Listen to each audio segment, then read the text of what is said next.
Assalamu alaikum.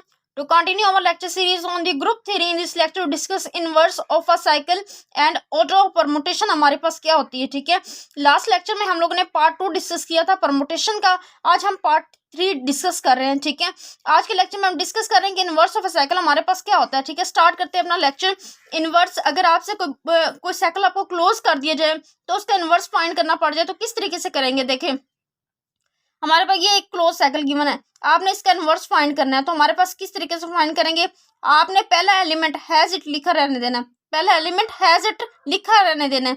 उसके बाद आपने क्या करना है, आपने लास्ट से स्टार्ट करना है। क्या करना है, लास्ट से स्टार्ट करना है और इधर आना स्टार्ट कर देना इस तरह। यानी 7 के बाद 5 लिखेंगे, 5 के बाद 4 लिखेंगे, इस तरीके से। यानी 3 के बाद हम क्या लिखेंगे, 7, 7 के बाद नेक्स्ट कौन आ रहा है, 5, और 5 के बाद क्या आ रहा है, 4। तो ये इसका इनवर्स होगा। ठीक है, यानी से डेट अगर आपको सिग्मा यानी 1 to 3 गिवन हो, 1 to 3 गिवन हो, तो आपसे को बोले कि इसका इनवर्स फाइंड करके दें, inverse of that cycle find करके दें, यानी साइक्लिक परमुटेशन का फाइंड करके दें। तो 1, ठीक है, 1 के बाद आपने लास्ट साइकिल जिधर क्लोज हो रहा है वो एलिमेंट लेना है। यहाँ पे एलिमेंट क्या है, 3 के साथ जो आ रहा है वो आपने 2 लिख देना है। तो ये इसका इनवर्स होगा। ठीक है, अब क्वेश्चन राइज होता है कि अगर हमारे पास साइकिल की फॉर्म में गिवन हो तो किस तरीके से फाइंड करते हैं। देखें, एक तो वे कि आप इस तरीके से, अगर साइकिल गिवन है तो आप इसको क्लोज कर लें, तो इस तरीके से फाइंड कर लें, ये भी इजी है। या फिर आपको आपसे पूछ लिया कि इनवर्स ऑफ परमुटेशन हमारे पास क्या होती है, तो एक वे और भी है, आप वो भी समझ सकते हैं। देखिए, अगर आपको कोई साइकिल इस तरीके से गिवन हो कि 1 2 3, 1 goes to 2 and 2 goes to 3 and 3 goes to 1, अगर हमें ये गिवन हो तो हमने इसका इनवर्स फाइंड करना हो तो किस तरीके से फाइंड करेंगे। ठीक है, हमने क्या करना है, इसका इनवर्स फाइंड करना है। देखें, 1 2 3, आप पहले ये सिंपल वे समझ लें, फिर मैं आपको डायरेक्ट भी बता देती हूँ। ठीक है, देखें यहाँ पे से डेट इसका इनवर्स हमारे पास यहाँ पे एक्स वाई जेड होगा। क्या होगा, एक्स वाई जेड होगा। हम जानते हैं कि किसी भी एलिमेंट को उसके इनवर्स के साथ मल्टीप्लाई करें, हमने ये पढ़ा हुआ है। यहाँ पे तो सिर्फ परमुटेशन है ना, लेकिन वैसे भी हमने पढ़ा कि किसी भी एलिमेंट को अगर उसके इनवर्स से मल्टीप्लाई करें तो उस ग्रुप की आइडेंटिटी आ जाती है। ठीक है, हमने यही पढ़ा था। अब सिग्मा परमुटेशन हमारे पास किस तरीके से डिफाइन है, 1 2 3, ठीक है, 2 3 1, ठीक है, और इनवर्स हमने क्या लिखा है, 1 2 3 सपोज कर ली, यानी ये हमने क्या किया, लेट की है। ठीक है, यहाँ पे क्या आ जाएगा, एक्स वाई जेड, और यहाँ पे हमारे पास क्या आ जाएगी, आइडेंटिटी परमुटेशन 1 2 3, ठीक है, और 1 goes to 1 आइडेंटिटी में तो यही होता है ना, 1 goes to 1, 2 goes to 2 and 3 goes to 3। ठीक है, अब इसको सिंप्लीफाई करें। देखिए, प्रोडक्ट हमें लेना आता है। देखें, ऊपर वाली एंट्री सेम है, 1 2 3, 1 goes to 2, 1 goes to 2 and 2 goes to y। ठीक है, 2 goes to 3 and 3 goes to z, 3 goes to 1 and 1 goes to x। ठीक है, ये हमारे पास क्या आ जाएगा, 1 2 3, 1 2 3। ठीक है, अब यहाँ पे कंपेयर करें, y किसकी इक्वल है, 1 की इक्वल है, z किसकी इक्वल है, 2 की इक्वल है, x किसकी इक्वल है, 3 की इक्वल है। ठीक है, आप इसमें यहाँ पे सब्स्टिट्यूट करते हैं तो इनवर्स हमारे पास क्या बनेगा, 1 2 3, x किसकी इक्वल है, 3 की इक्वल है, y किसकी इक्वल है, y हमारे पास 1 की इक्वल है, z किसकी इक्वल है, हमारे पास z किसकी इक्वल है, 2 की इक्वल है, और ये इनवर्स है। अब देखें, आप इसको क्लोज करके देखें, आप इसको क्लोज करके देखें। देखिए, 1 किस पे जा रहा है, 1 किस पे जा रहा है, 3 पे जा रहा है, 1 के बाद क्या आ रहेगा, 3 आ रहेगा। अब 3 देखे किस पे जा रहा है, 2 पे जा रहा है, तो 2, और 2 वापस किस पे जा रहा है, 1 पे जा रहा है, तो ये इसका इनवर्स है। तो इसको मैं अगर लिखना चाहूँ यानी क्लोज फॉर्म में, तो ये हमारे पास क्या रहेगा, 1 goes to 2, 1 goes to 2, 2 goes to 3, 3 and 3 goes to 1। सो हमारे पास ये आ जाएगा। ठीक है, देखें, तो इनवर्स मैंने अभी आपको फाइंड करके दिया है कि हमारे पास यही आता है। देखें, अभी हमने यही किया है कि 1 2 3 और इसका इनवर्स क्या है, 1 3 2, तो इसका इनवर्स हमारे पास क्या है, 1 3 2। ठीक है, आप लोगों को समझ आती होगी कि इनवर्स किस तरीके से फाइंड किया जाता है। मुझे नहीं लगता आप लोगों को इसमें अभी भी कोई डाउट होगा। आप इजीएस्ट वे में इजी फाइंड कर, आप देखिए, आपको कोई साइकिल गिवन है तो आप पहले साइकिल को क्लोज कर ले, देन उसका इनवर्स ले ले। आपकी अपनी चॉइस है ना, आपकी मर्जी है कि आप इस तरीके से सिंप्लीफाई करना चाहते हो तो आप इस तरीके से सिंप्लीफाई कर ले। अगर आपको साइकिल क्लोज करना आता है तो आप साइकिल को क्लोज करें और आप उसका इनवर्स ले लें। ठीक है, जिस तरीके से ये लिया गया, या डायरेक्ट इस तरीके से ले लें, आपकी अपनी चॉइस है। ठीक है, अब नेक्स्ट हम लोग डिस्कस करते हैं कि ऑर्डर ऑफ परमुटेशन क्या होता है।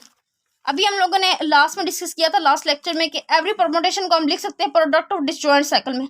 यानी हम लोगों ने उसको किस में लिखा था, ट्रांसपोजिशन की फॉर्म में भी लिखा था। ठीक है, आप लोगों को मैंने एक्सप्लेन किया था। ठीक है, लेट कर लेते हैं, जी हमारे पास परमुटेशन है, देन ऑर्डर ऑफ जी हमारे पास क्या होता है, एलसीएम होता है ऑफ डिसजॉइंट साइकिल का, एलसीएम होता है डिसजॉइंट साइकिल का। वहाँ तो हम लोगों ने वहाँ पे ट्रांसपोजिशन फाइंड की थी ना। इसी तरीके से कि हम आज डिस्कस करेंगे कि हमारे पास एक बड़ा सा साइकिल गिवन हो, ठीक है, तो हम उस साइकिल को डिसजॉइंट साइकिल्स में किस तरह कन्वर्ट कर सकते हैं, ठीक है।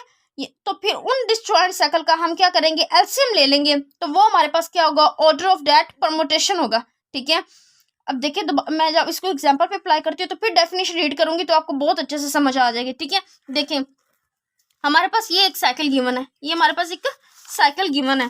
अब हमने क्या फाइंड करना है, हमने अल्फा का ऑर्डर फाइंड करना है, अल्फा का ऑर्डर फाइंड करना है, ठीक है। अब मैं इस साइकिल को क्लोज करूंगी, आपने देखना है कि मैं साइकिल को क्लोज किस तरीके से करती हूँ, ठीक है। देखिए 1 किस पे जा रहा है, 2 पे जा रहा है, 1 के बाद मैं क्या लिख दूंगी, 2 लिख दूंगी, ठीक हो गया। अब 2 किस पे जा रहा है, 3 पे जा रहा है, मैं 3 लिख दूंगी, ठीक हो गया। 3 किस पे जा रहा है, 4 पे जा रहा है, मैं 4 लिख दूंगी। 4 वापस किस पे जा रहा है, 1 पे जा रहा है, तो साइकिल क्या हो रहता है, क्लोज हो रहता है।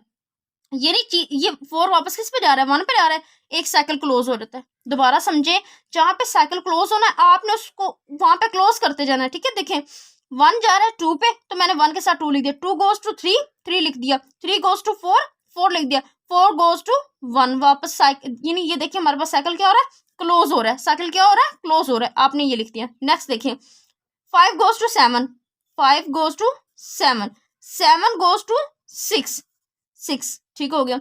6 गोज टू 9, जहां से छोड़ा आपने वहीं से स्टार्ट करना है। देखिए दोबारा 5 किस पे जा रहा है, 7 पे जा रहा है, मैंने 7 लिख दिया, 7 की तरफ में गई।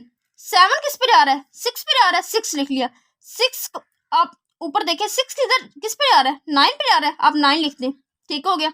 अब 9 यहाँ पे 9 लिखा है तो 9 पे जाए, 9 किस पे जा रहा है, 8 पे जा रहा है, तो 8 लिख दें। अब आगे 8 देखें, 8 किस पे जा रहा है, 5 पे जा रहा है, 8 किस पे जा रहा है, 5 पे जा रहा है, साइकिल क्लोज हो गया, ठीक है। अब नेक्स्ट देखिए 10 किस पे जा रहा है, 10 किस पे जा रहा है, 12 पे जा रहा है, 10 किस पे जा रहा है, 12 पे जा रहा है, और 12 किस पे जा रहा है, 10 पे जा रहा है, 12 किस पे जा रहा है, वापस 10 पे जा रहा है, साइकिल क्लोज हो गया। अब मैंने आपको लास्ट में बताया था जो सेल्फ इमेज होती है, यानी जो एलिमेंट खुद पे ही जाता है ना, वो हम साइकिल में इंक्लूड नहीं करते। आप लिखना चाहे तो उसको सेपरेट इस तरीके से भी लिख सकते हैं, कोई प्रॉब्लम नहीं है। आप उसको यानी 11 का मतलब है कि 11 खुद पे ही जा रहा है, 11 खुद पे ही जा रहा है। आप लोगों को आई होप सो समझ आ गई होगी किस तरीके से हम लोगों ने इसको क्लोज किया, ठीक है।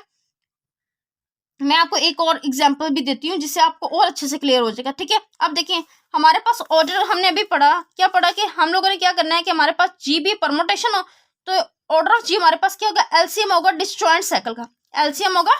हमने ये डिसजॉइंट साइकिल बना लिए। अब हमने क्या करना है, इनके एलसीएम लेना है।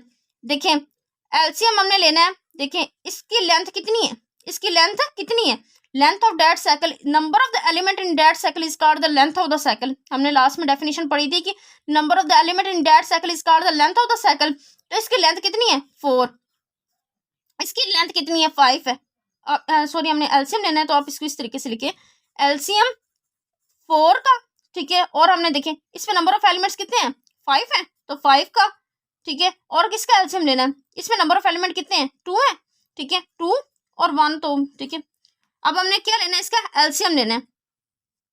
एलसीएम आपको आता ही है लेना, ठीक है, यानी 4 5 2, ठीक है, 2, ठीक है, 5 1, ठीक है, 2 5 1 5, ठीक है, तो 5 10 एंड 20, तो एलसीएम कितना आ गया, 20 आ गया। तो ऑर्डर ऑफ अल्फा हमारे पास कितना आ गया, 20 आ गया, ठीक है। ऑर्डर ऑफ अल्फा हमारे पास कितना आ गया, 20 आ गया। आई होप सो आप लोगों को समझ आ गई होगी कि ऑर्डर ऑफ परमुटेशन हमारे पास क्या होती है, इनवर्स ऑफ साइकिल क्या होती है। अगर आप लोगों को फिर भी कोई डाउट है तो मैं एक एग्जांपल और कर दी से डेट हमारे पास, मैं आपको क्लोज करके सिर्फ दे देती हूँ कि जैसे हमारे पास 1 2 3 4, ठीक है, इस तरह 1 goes to 2 and 2 goes to 1, 3 goes to 4 and 4 goes to 3। अगर ये है तो आप इसको डिस्जॉइंट साइकिल में लिखना चाहते हैं तो 1 goes to 2, 2 goes to 1, cycle close हो गया। 3 goes to 4, 3 goes to 4 and 4 goes to 3, cycle close हो गया, ठीक है। आपने इसका ऑर्डर फाइंड करना है, ठीक है। तो ऑर्डर हमारे पास इसका क्या आ जाएगा, देखिए एलसीएम आ जाएगा, एलसीएम ऑफ 2 और 2 का, और हमारे पास इसका ऑर्डर कितना आ जाएगा, 2 आ जाएगा, ठीक है। आई होप सो आप लोगों को समझ आ गई होगी कि ऑर्डर ऑफ परमुटेशन क्या होती है, इनवर्स ऑफ अ साइकिल क्या होता है। अगर आप लोगों को फिर भी डाउट हो तो आप मुझसे कमेंट सेक्शन में पूछ सकते हैं। अल्लाह हाफिज़।